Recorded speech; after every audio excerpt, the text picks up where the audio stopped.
শিলচরের যে যানজটের সমস্যা, এই যানজটের সমস্যা থেকে যদি সমাধান করতে উড়ালপুরের ফ্লাইওভারের প্রয়োজন আছে।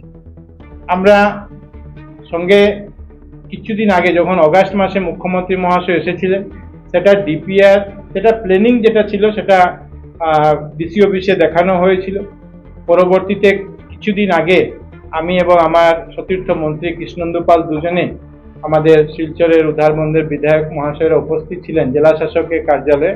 শিলচরের কিছু সংগঠন বিশিষ্ট ব্যক্তিদের সঙ্গে আমরা বসে সেখানে মতামত গ্রহণ করা হয়েছিল এবং আমরা দেখেছি যে এই বাজেটে এটা দুটা প্রপোজাল, কিন্তু ফার্স্ট ফেজ হিসাবে সরকার এই বাজেটের মধ্যে 700 কোটি টাকা ঘোষণা করেছে, ধার্য করা হয়েছে যাতে আমরা শিলচরে উড়ালপুল আমরা এখানে করতে পারি। আগামী খুব কম সময়ের মধ্যে, কম সময় বলতে কালকে পরশু নয়, কারণ মুখ্যমন্ত্রী 18 তারিখ আসবেন, আপনারা আবার জিজ্ঞাসা করবেন 18 তারিখ শিলান্যাস হবে কিনা।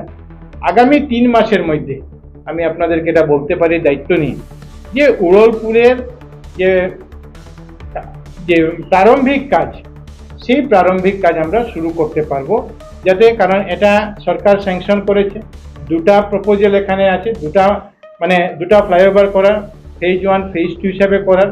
কিন্তু শিলচরের মানুষের আজকে, যদি শিলচর নয় শুধু বরাক উপত্যকার মানুষের যদি আজকের দিনে যানজট থেকে শিলচরে মুক্তি পেতে হয়, এটার অল্টারনেটিভ কিছু নেই।